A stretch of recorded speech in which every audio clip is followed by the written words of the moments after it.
The Menendez brothers' case revolves around the shocking murder of their parents, Jose and Mary Louise Menendez, in 1989. The brothers, Lyle and Eric, were charged with the brutal killings which took place in their family home in Beverly Hills. The prosecution argued that the brothers killed their parents for financial gain as they stood to inherit a substantial fortune, which they later on were told by Jose himself that they were taken out and will receive no money. The trial gained significant media attention, and the defense presented a different narrative, claiming that the brothers had been victims of long-term abuse by their parents, which led to their psychological trauma. Critics of the prosecution argued that the legal proceedings were unfair, as the focus was predominantly on the financial motive rather than the alleged abuse.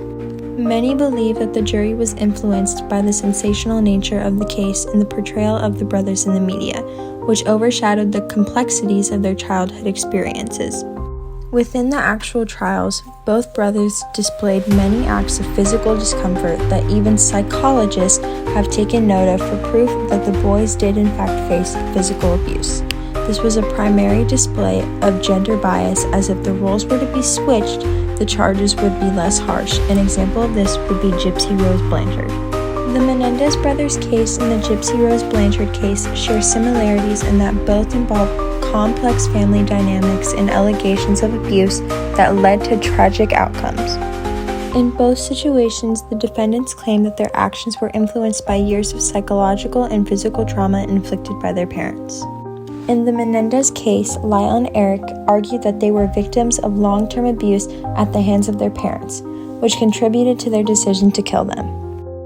Similarly, Gypsy Rose was subjected to Munchausen syndrome by proxy, where her mother Dee Dee Blanchard fabricated illnesses and subjected her to unnecessary medical treatments, leading Gypsy to feel trapped and desperate.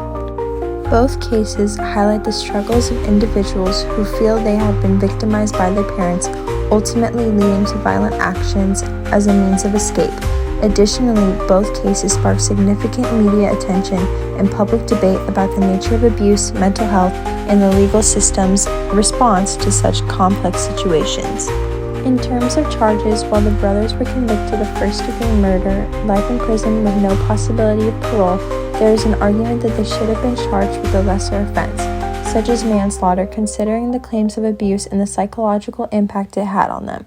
The case raises important questions about the justice system's treatment of defendants who may have experienced severe trauma, highlighting the need for a more nuanced understanding of mental health in legal contexts.